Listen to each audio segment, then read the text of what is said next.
Diterima Mas? Belum? Jelas. Apa suara saya jelas ya?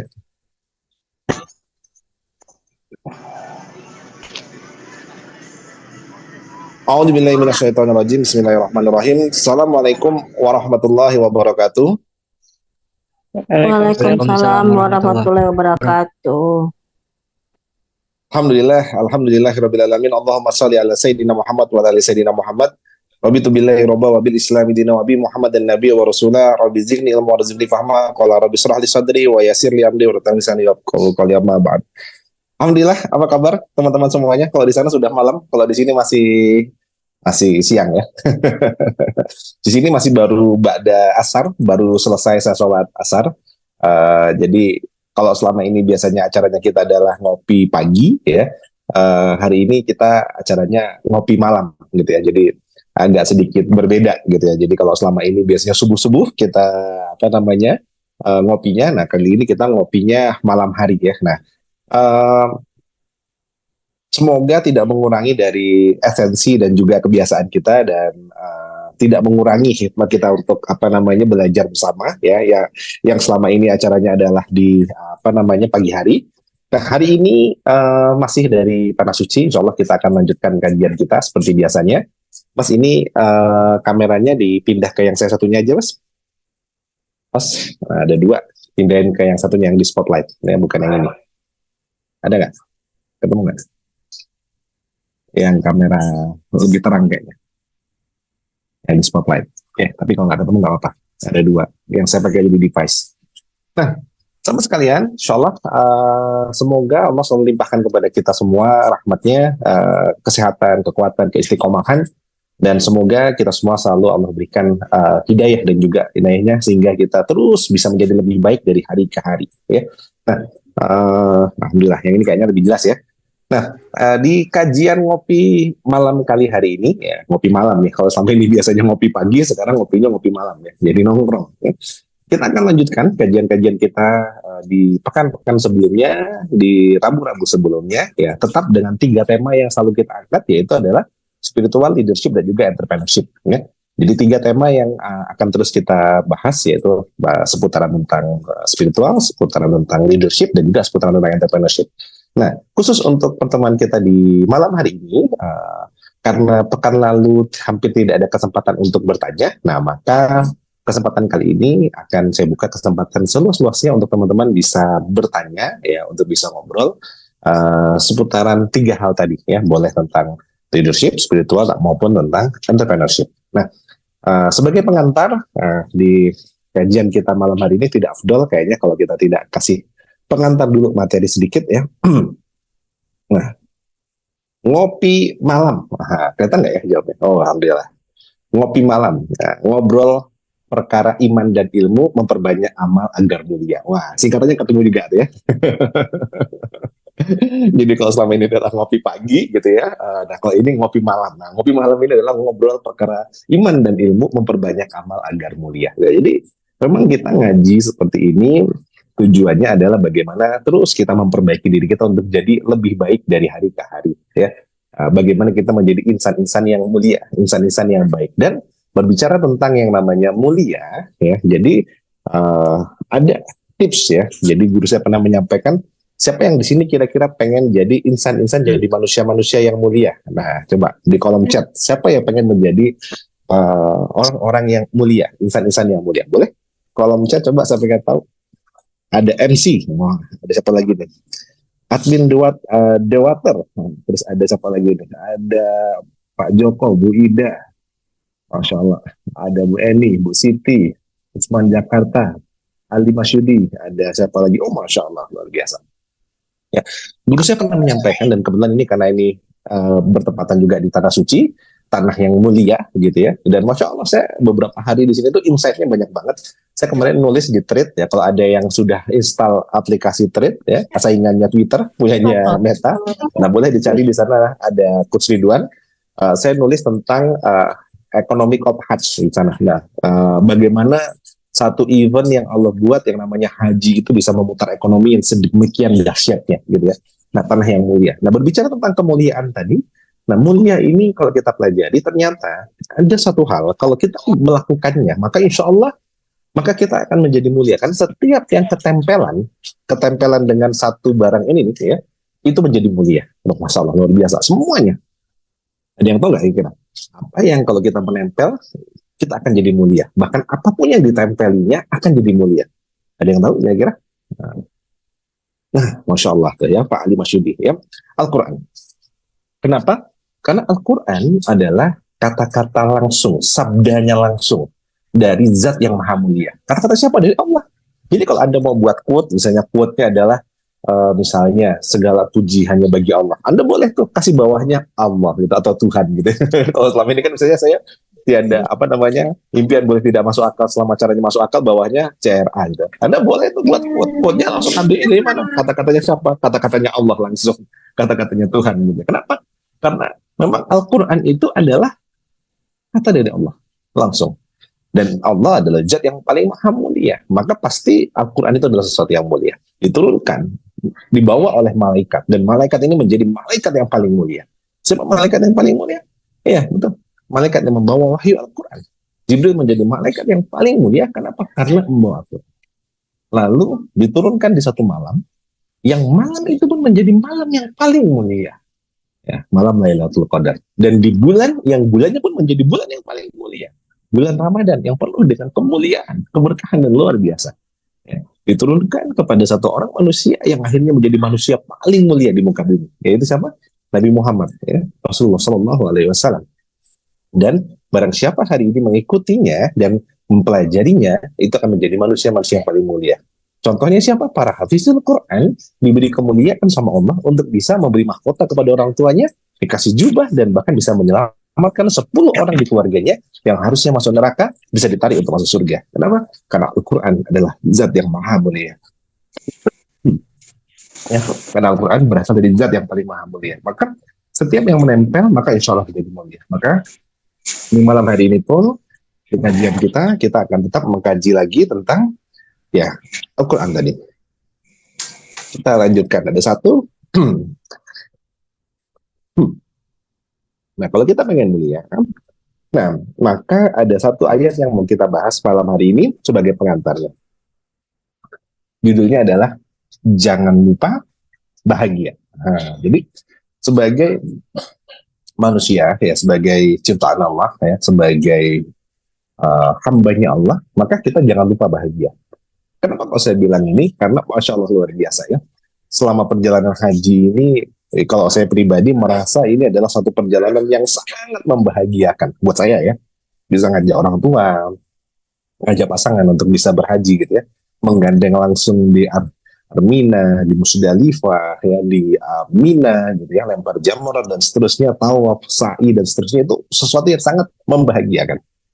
Tapi ternyata banyak juga orang-orang yang ternyata berhaji dan mereka tidak bahagia.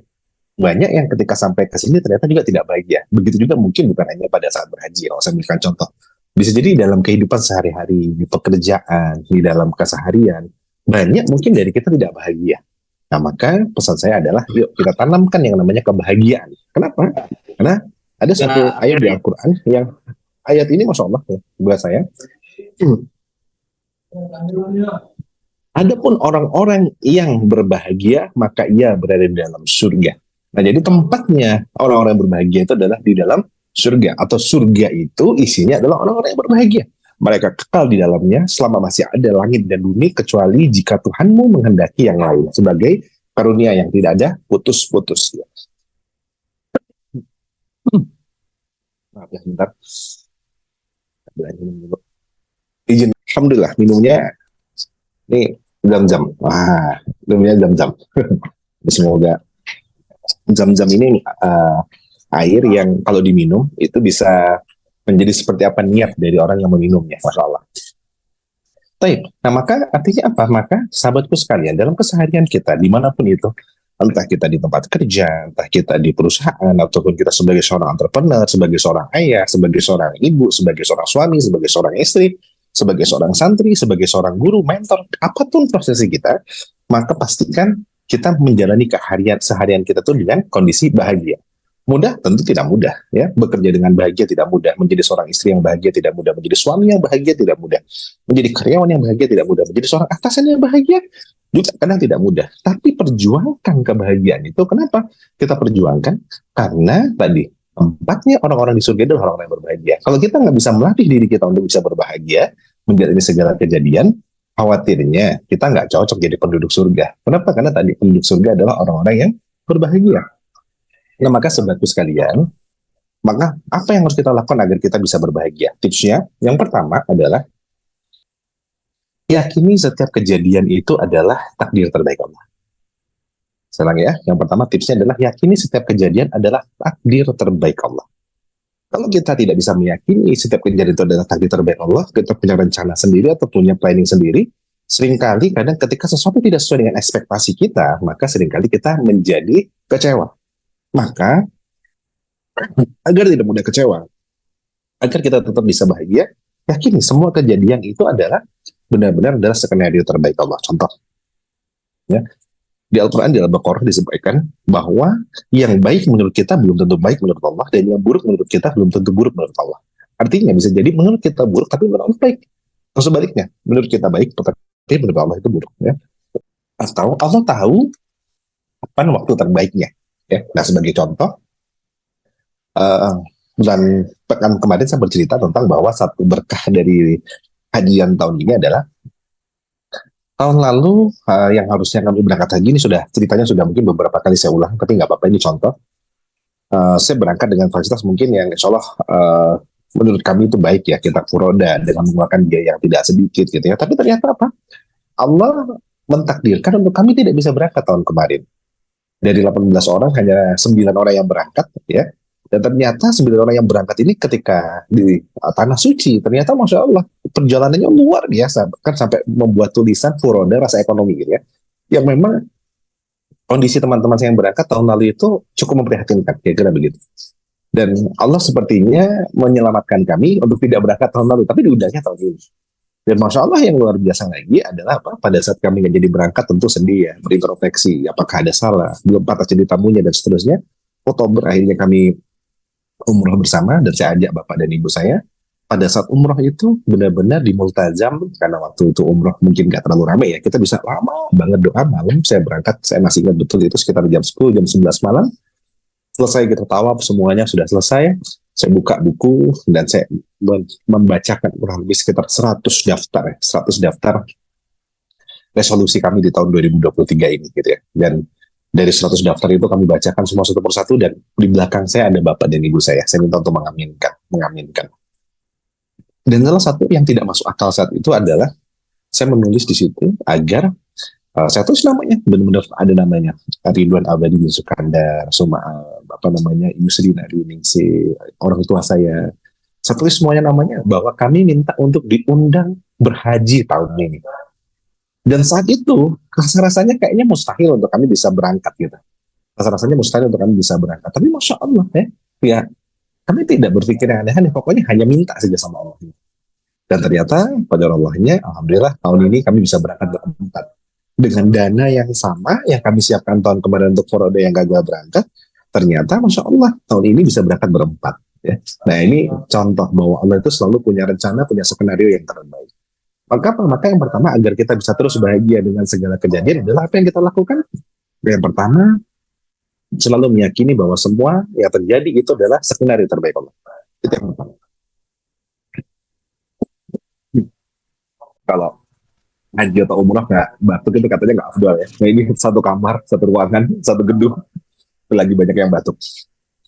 Baik, lanjut yang kedua. Yang pertama tadi adalah meyakini bahwa semua adalah skenario atau takdir terbaik Allah. Yang kedua adalah bersyukur. Selalu bersyukur. Orang yang bahagia adalah orang yang dia selalu bisa bersyukur. Jadi ciri-ciri orang yang bahagia adalah orang-orang yang selalu merasa selalu bisa mensyukuri. Jadi orang-orang yang kufur akan nikmat Allah pasti susah untuk bahagia. Nah jadi contoh, misalnya pada saat di sini ya, saya kemarin ketemu karena saya ketemu dengan banyak teman-teman yang berangkat berhaji dengan berbagai macam fasilitas. Ada yang berangkat dengan Haji Plus, ada yang berangkat dengan Furoda, ada yang berangkat dengan VIP, ada yang berangkat dengan jalur-jalur yang lainnya. Saya tidak sedikit menemui justru teman-teman yang berangkat dengan biaya per orangnya di atas 400 juta. Ternyata pada saat di Arafah, mereka cerita mereka nggak dapat maktab, nggak dapat tenda, mereka nggak dapat makan, terlantar gitu. Dan akhirnya sangat marah-marah. Bahkan ada seseorang yang punya jabatan, mau menuntut travelnya karena ngerasa pada saat di Arafah kemarin tidak terfasilitasi dengan baik. Karena ngerasa sudah bayar sangat mahal sekali. Nah, kami jadi ngerasa bahwa, Masya Allah ya, di grup kami kemarin ada yang makan saja itu ngerasa protes dengan makanannya gitu. Makanannya kok kayak gini, nggak enak, nggak apa segala macam gitu. Bahkan pada saat rame-rame tentang makan, kami lebih memilih keluar dari tenda, saya cari di bawah pohon, soal ibadah asar, bermunajat kepada Allah. Tapi Masya Allah yang luar biasa apa? Ternyata ketika kita tadi contoh ya bisa bersyukur dengan segala yang kita dapatkan, semuanya terasa nikmat gitu. Jadi lebih bahagia gitu. Tapi ketika mereka yang bayar mahal dan mereka sudah punya ekspektasi yang tinggi, ketika mereka mendapatkan fasilitas yang mungkin tidak seperti yang dibayarkan, akhirnya apa yang terjadi susah untuk bisa bahagia. Nah, maka saran saya adalah teman-teman semua syukuri apapun itu. Kenapa? Kalau kita ngelihatnya ke atas terus, maka akan susah untuk bersyukur. Tapi kalau kita ngelihat ternyata banyak orang lain yang tidak seberuntung kita, maka insya Allah kita pasti akan selalu bisa bahagia. Ya? Oke, nah itu yang kedua. Dan yang ketiga, bagaimana tipsnya agar tetap bisa bahagia? Nah, yang ketiga tipsnya adalah agar kita bisa terus bahagia di dalam kehidupan kita sehari-hari sebelum kita mata yang sudah Allah berikan pada kita hari ini. Sehingga apa? Sehingga kita memulai tidur kita itu dengan penuh dengan kebahagiaan. Apakah nge-lag? Sanu masih bisa diterima? Baik-baik saja atau enggak? Mas Ahmad? Mas Dedi? Normal kembali. Oh, normal kembali. Tadi baterai saya udah mau habis ya. Oke. Yang ketiga adalah setiap kita malam hari sebelum berganti hari, maka apa yang kita lakukan? Membuat ya muhasabah. Muhasabah itu introspeksi. Membuat apa saja yang nikmat yang sudah Allah berikan selama satu hari ini kepada kita. Nah, jadi sebelum tidur, kenapa? Karena biasanya emosi-emosi negatif itu ketika kita seharian kerja dan kita nggak bisa rilis itu di malam harinya, akhirnya malam hari kita tidak bisa istirahat dengan baik, tidak bisa istirahat dengan nyenyak, pagi hari badan capek semua, emosi masih nggak baik, sehingga memulai harinya nggak baik. Nah, maka apa? Sebelum tidur, rilis itu semua dengan cara apa? Buat syukuri apa saja list-list yang nikmat yang sudah Allah berikan pada hari ini yang membuat Anda bisa bahagia. Sehingga apa? Sehingga Anda tidur lelap dengan tanpa membawa beban. Jadi artinya apa? Sebelum tidur itu usahakan semua emosi sudah netral. Ya bangun tidur fresh, bahagia, senang. Kira-kira itu teman-teman 3 hal tips bagaimana kita bisa bahagia dalam kehidupan kita sehari-hari sebagai keluarga, sebagai kepala rumah tangga, sebagai seorang suami, sebagai seorang istri, sebagai seorang karyawan maupun sebagai seorang atasan. Type. Nah, nanti kita buka tanya jawab. Semoga waktu kita efektif ya, bisa ngobrol lebih banyak lagi dengan tanya jawab. Saya kembalikan dulu kepada Mas Ahmad sebagai moderator. Tanya Coach, parameter mulia di mata manusia terkadang berbeda dengan mulia di pandangan Allah. Mulia seperti apa yang benar dan apakah mulia akan selalu membawa kebahagiaan? Baik, Masya Allah. Syukurnya Bu Dedi atas pertanyaannya. Teman-teman, yang pertama adalah parameter mulia di mata manusia sekarang berbeda dengan mulia di mata Allah. Tepat sekali. Ya. Jadi, kalau kita melihat ada sebuah kisah namanya Uwais Al-Qarni. Mungkin ada yang pernah dengar namanya Uwais Al-Qarni ya. Uwais Al-Qarni ini adalah seseorang yang dia terkenal di langit, tapi dia tidak terkenal di bumi. Dia di bumi tidak terkenal, tapi di langit terkenal. Masya Allah, luar biasa kan. Nah, siapa sih Uwais Al-Qarni ini ya?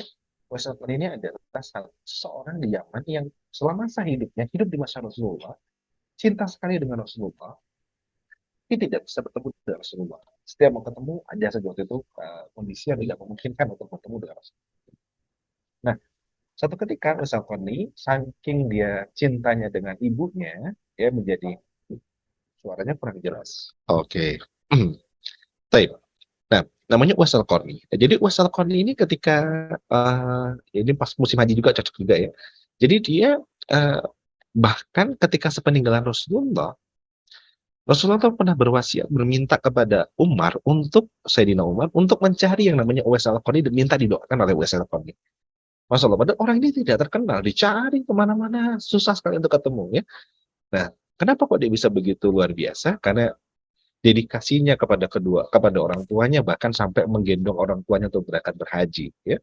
Nah, baktinya kepada orang tua membuat dia terkenal di langit meskipun tidak terkenal di bumi. Nah, ada yang menarik menyambung dari pertanyaannya dari Bu Zaida tadi. Bisa jadi kita di mata pandangan manusia kita biasa saja, kita tidak dianggap sebagai orang yang baik, orang yang mulia, orang yang hebat gitu ya.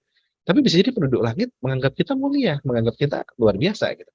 Nah, maka apa? Innama a'malu binniyat, segala sesuatu tergantung dengan niatnya. Maka apa yang harus kita lakukan? Ada satu yang menarik di sini. Kalau Bu Jeda tadi menyampaikan, bentar ya, apakah mulia akan selalu membawa kebahagiaan? Sebenarnya kebalik. Bukan mulia yang membawa kebahagiaan, tapi kebahagiaan yang membuat kita akan menjadi lebih mulia. Maksudnya apa? Maksudnya begini, Bu. Jadi kalau kehidupan kita itu senantiasa kita bahagia, kayak tadi, kita menerima segala takdir yang Allah berikan, kita mensyukuri segala nikmat Allah, sehingga yang terpancar dari diri kita itu adalah selalu hal yang positif dan kita bahagia. Kita tidak menunjukkan kekecewaan, kita tidak menunjukkan dikit-dikit marah. Ya wajar ya sebagai manusia, kadang kita marah, kadang kita sedih, wajar. Tapi sebisa mungkin kita bahagia tadi. Ketika kita seperti itu, maka itulah yang akan membuat derajat kita naik. Itulah yang akan membuat kita menjadi lebih baik. Jadi bukan mulia dulu baru bahagia, tapi bahagialah yang mengantarkan kita kepada kemuliaan. Nah, jadi dibalik cara berpikirnya. Jadi jangan berpikir untuk mulia dulu baru bahagia, tapi berpikirnya adalah yuk bagaimana setiap hari dan setiap saat Tapi setiap aku kita kok nggak memutuskan, punya ya. oke, setiap saat kita selalu berpikir untuk bagaimana kita bisa bahagia. Maka setiap hari kalau kita bahagia dan itu didasari oleh keimanan kita kepada Allah, ya, bahwa setiap kejadian apapun tidak membuat kita menjadi terlalu bersedih hati, maka insya Allah itulah yang akan membuat kita menjadi insan-insan yang mulia. Kira-kira begitu Bu Jaidah. Baik, lanjut Mas Ahmad. Allah alam bisawab. Ya. Baik, selanjutnya pertanyaan. Assalamualaikum, mohon izin bertanya Coach, bacaan apa kira-kira yang mungkin bisa dibacakan untuk memantapkan hati dan berserah diri bahwasannya Allah itu adalah perencana yang luar biasa. Allah tahu yang terbaik untuk kita Coach. Terima kasih Coach, mohon maaf tadi sedikit telat. Baik, Waalaikumsalam warahmatullahi wabarakatuh. Bacaan apa? Yang paling baik, ya tentu bacaan yang terbaik tidak lain, tidak bukan pasti Al-Quran. Karena semua yang tadi saya sampaikan, semua yang saya sampaikan tadi itu adalah dari mana? Dari Al-Quran. Maka sebaik-baiknya bacaan adalah Al-Quran. Nah, tapi kenapa? Kadang ketika kita membaca Al-Quran kok kita nggak mantep. Kenapa kita sudah baca Al-Quran tapi kok hati kita kok kayaknya masih ragu-ragu. Kenapa kok kita belum bisa bahagia? Nah, karena Al-Quran hanya bisa terinstal di hati-hati yang bersih. Al-Quran itu hanya bisa masuk ke dalam sanubari, ke hati-hati orang yang bersih. Jadi, kalau hati kita bersih, maka ketika kita baca Al-Quran itu mengalir hidayah, mengalir kematapan, mengalir ketenangan begitu luar biasa ke dalam diri kita. Tapi ketika hati kita masih kotor, Al-Quran tidak bisa bercampur dengan sesuatu yang kotor. Maka apa? Maka cara kita untuk menjadikan Al-Quran sebagai pedoman hidup yang menjadikan diri kita menjadi lebih baik, apa? Bersihkan hati kita dulu. Kalau hati kita bersih, insya Allah, setiap kita baca Al-Quran, kita akan menemukan yang namanya kebaikan, ketenangan. Ya. Kita akan menemukan yang namanya kedamaian. Nah, maka saran saya adalah bacaan yang paling sering harus kita baca, tadabbur Al-Quran. Baca artinya, dan bersihkan hati kita. Sehingga apa? Sehingga setiap kita baca, mengalir hidayah, kebaikan, inspirasi dalam diri kita. Yang kedua, perbanyak zikir. Zikir, bacaan yang harus kita selalu basahi lisan kita untuk terus mengingat Allah. Maka insya Allah dengan terus mengingat Allah dan berzikir, itu akan membuat hati kita menjadi semakin tenang. Dan yang ketiga, perbanyak sholawat. Ya, karena Allah juga bersalawat kepada orang yang bersalawat. Maka berbanyak sholawat kita. Tiga itu yang menjadi pegangan. Baca Al-Quran setiap hari minimal 1 hari 1 juz, kalau nggak bisa minimal 1 hari 1 lembar. Yang kedua, perbanyak zikir, di saat kita jangan putus dari zikir. Dan yang ketiga, perbanyak sholawat. Ya, sholawat 3 hal ini kalau kita lakukan terus secara istiqomah, maka ini akan menjadikan ketenangan di dalam diri kita, akan mendatangkan kemantapan hati, keyakinan. Ya, kenapa? Karena cara terbaik mentadaburi Al-Quran adalah menghidupkan Al-Quran dalam setiap keseharian. Ketika kita berjalan, menjalani kehidupan, kita menghadapi suatu keadaan, maka apa kita cari? Ayat Al-Quran yang mana nih yang sedang berjalan? Seperti selama hajian, sebelum berangkat, ya, pegangan saya sama Umi adalah, yang saya kasih ke Umi adalah ayat-ayat yang disampaikan oleh guru kami untuk menjadi pegangan selama di sini. Dan ternyata apa? Selama kami haji, ayat-ayat itu hidup semua. Bagaimana ayat-ayat pelayanan, bagaimana kesabaran, bagaimana keistiqomahan, itu hidup semuanya di sini. Ya, insya Allah seperti itu. Baik, lanjut. Baik, selanjutnya izin bertanya Coach, bagaimana membuat sholat saat sholat lail? Kadang ketika sangat ngantuk, itu sholatnya setengah sadar dan tertidur. Karena banyak persoalan saat sholat lail, banyak pikiran sehingga tidak khusyuk. Ya, bagaimana caranya kita khusyuk saat sholat malam ya? Nah, khusyuk itu salah satu caranya adalah hadir. Saya ulang ya, datang dan hadir itu berbeda. Datang dan hadir itu berbeda. Contoh, datang. Kita misalnya datang ke kantor. Pada saat kita datang ke kantor, belum tentu kita hadir. Hadir itu apa? Pikiran, badan, dan perasaan ada di satu tempat. Sementara kalau datang itu badannya aja datang.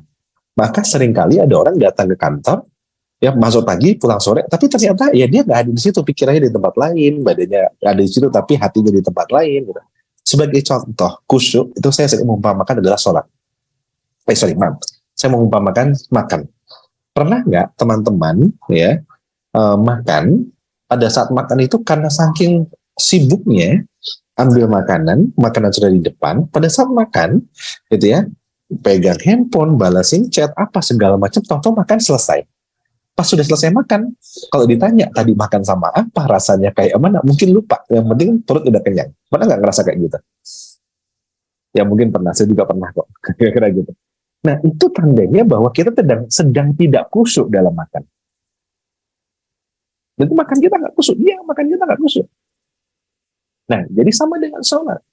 Kalau kita berangkat sholat, tapi ternyata pikiran kita, hati kita sedang tidak berada di tempat itu, maka itu cirinya bahwa kita sedang tidak baterainya habis. Maaf ya, baterainya habis yang di handphone, yang di device satu ya. Jadi kembali ke sini. Suaranya kecil ya kalau yang di sini Mas ya. Cek. Halo. Aman Coach, lancar. Lancar. Ya. Ya, mohon maaf ya. Yang tadi saya pakai handphone, ini pakai laptop, jadi pakai jaringan WiFi. WiFi-nya di sini kurang stabil. Tapi handphone saya mati barusan ya. Mohon dimaafkan.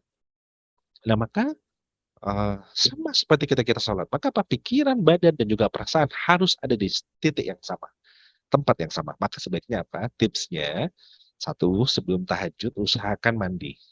Saran saya gitu. Jadi bangun, jangan langsung tahajud, tapi apa? Mandi dulu. Mandi, setelah kita segar gitu ya. Nah maka setelah kita sudah mandi, udah bersih, udah fresh, baru kita sholat.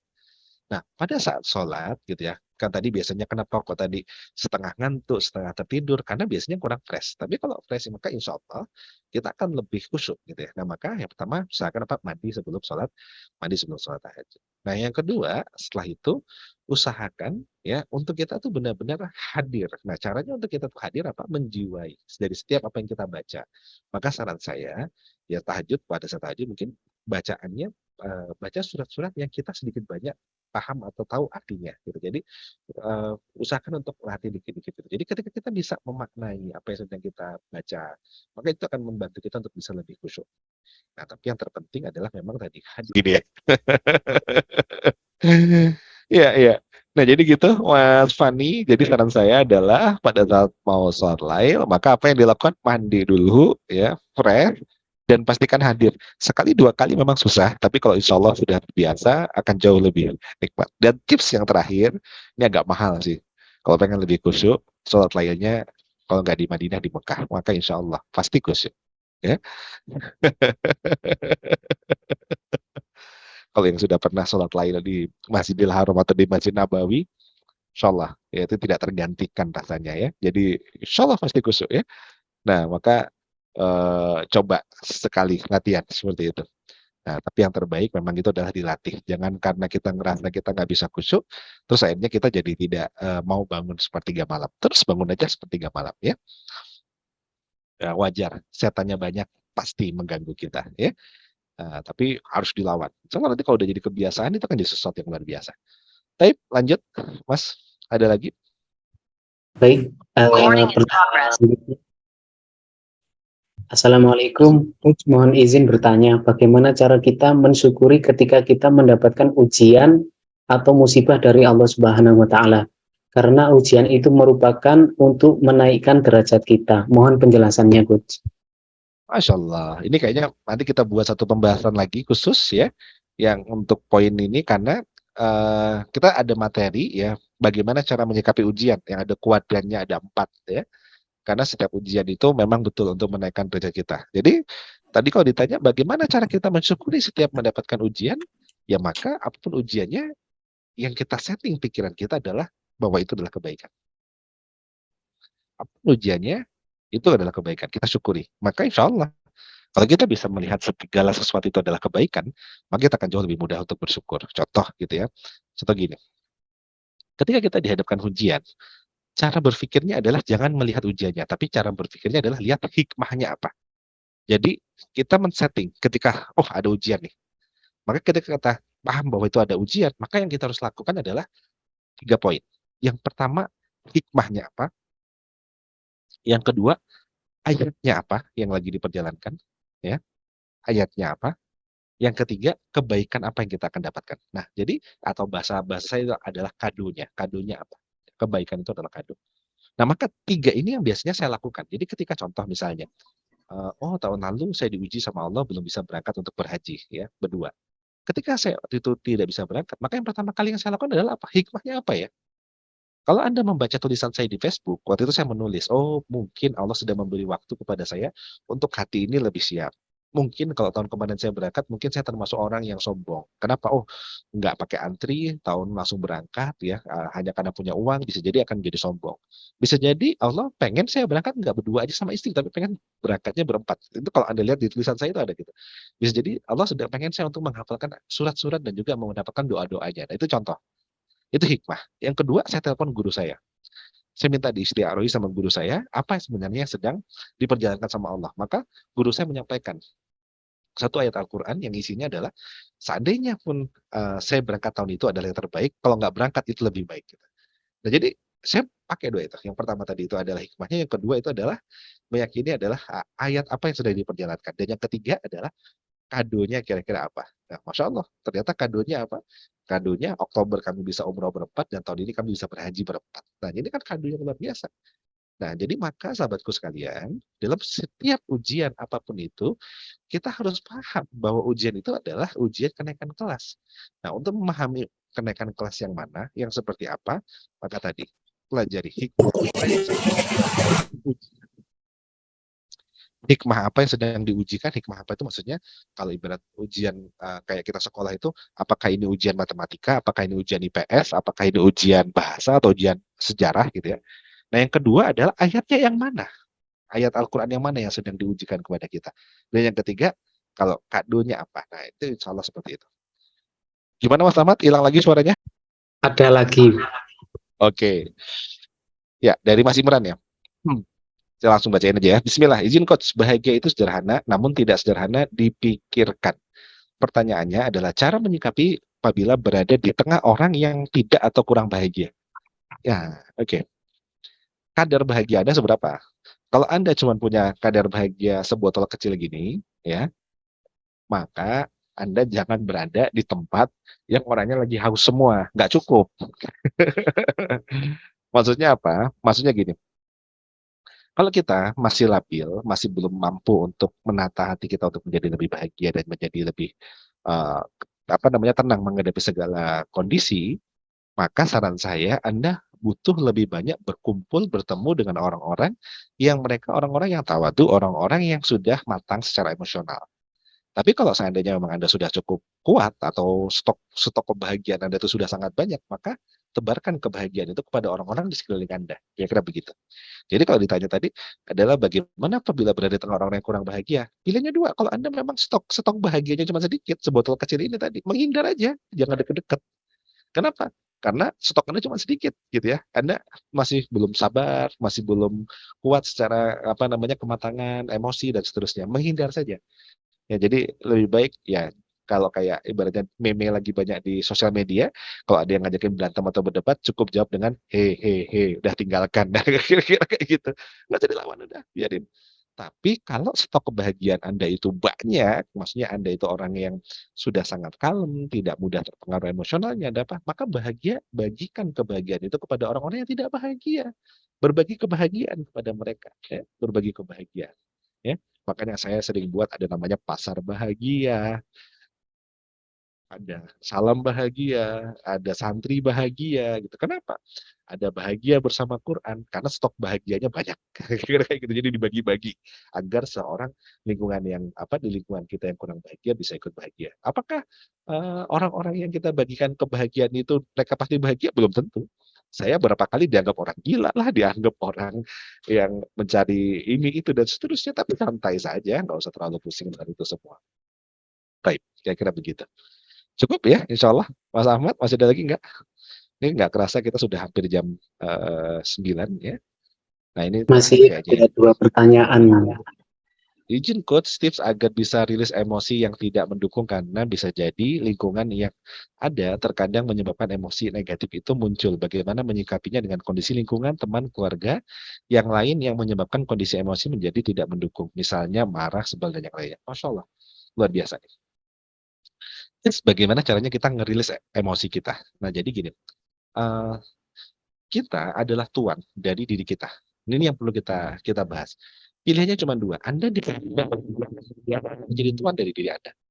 Anda menjadi master dari diri Anda atau Anda menjadi budak dari diri Anda. Maksudnya, kalau kita belum bisa berdamai dengan diri kita masih kalah dengan diri kita, terpengaruh dengan perasaan, mood, dan lain-lain dari diri kita, pasti akan susah untuk merilis. Ya. Pasti kita akan mudah terpancing gitu ya. Nah, maka apa yang terjadi? Kita akan terbawa jadi budak dari emosi kita. Nah, maka apa yang harus dilakukan? Jadilah tuan dari emosi kita. Nah, bagaimana caranya untuk kita menjadi tuan dari emosi kita? Kita paham betul, kita memiliki leadership, kepemimpinan untuk bisa memimpin diri kita. Jadi, agar kita mudah untuk bisa merilis emosi kayak tadi. Sebelum tidur, catat semuanya, apa hal baik, apa hal buruk. Apa yang hal-hal baik Anda syukuri. Apa hal-hal buruk, ya dosa dan lain-lainnya, Anda taubat, Anda suka, minta ampun sama Allah, minta petunjuk dengan Allah. Maka itu cara terbaik untuk merilis. Jangan dibawa sampai tidur itu kita masih memendam emosi. Akhirnya nanti tidurnya jadi gak nyenyak. Gitu kan. Jadi bawa sama-sama emosi. Nah, maka caranya banyak sekali. Salah satu cara paling efektif untuk kita merilis emosi kita adalah yang pertama dengan sholat dan yang kedua dengan membaca Al-Quran. Ya, zikir dan membaca Al-Quran itu cara yang sangat efektif untuk merilis emosi. Kenapa? Kalau kita emosi kan dikampaikan, Anda marah dalam kondisi berdiri, duduk masih belum hilang, tidur belum hilang, ambil wudhu, belum hilang juga sholat. Nah, maka sholat itu adalah cara ngerilis emosi yang paling luar biasa.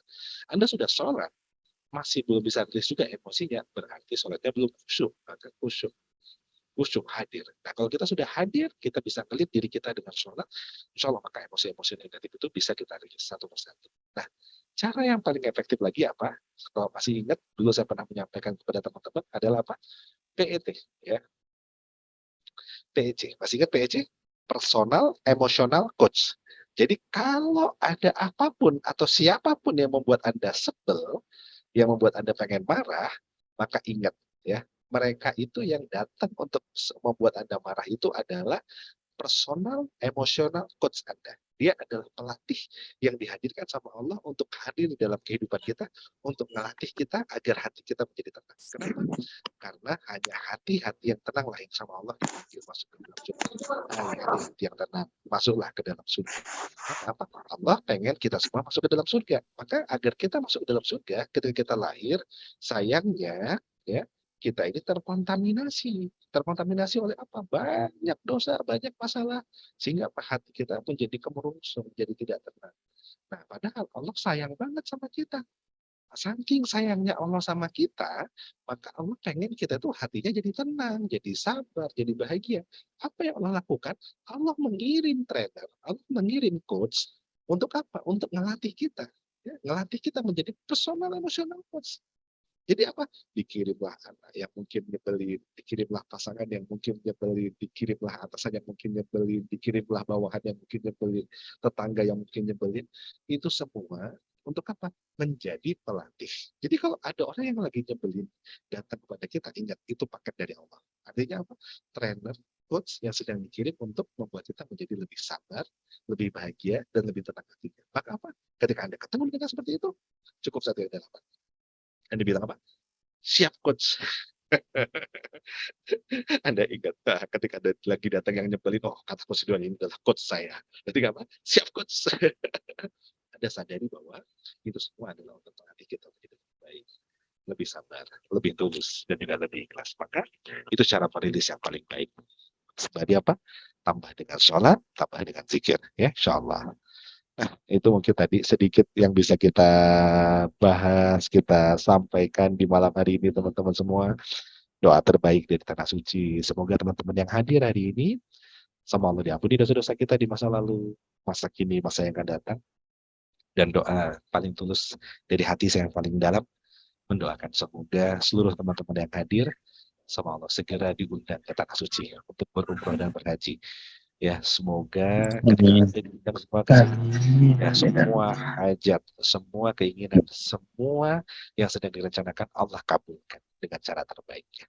Ya, Allah pantaskan kita untuk menjadi tamunya, dan semoga kita semua bisa seperti baju ini, bersaudara di dunia, bertetangga di surga. Mohon maaf teman-teman semua, salah dan hilaf, yang baik-baik datang dari Allah, yang kurang dari saya sebagai manusia, terkendala jaringan, penyampaian yang kurang efektif dan yang lainnya mohon dimaafkan, mohon ridhonya, dan doakan kami di Tanah Suci semoga lancar, semoga Allah terima amal ibadah. Ya. Sama teman-teman, semoga sedikit bisa menyambung silaturahim kita meskipun sedikit banyak ada kendala, mohon dimaafkan. Saya akhiri dari saya. Billahi taufiq wal hidayah. Wassalamualaikum warahmatullahi wabarakatuh.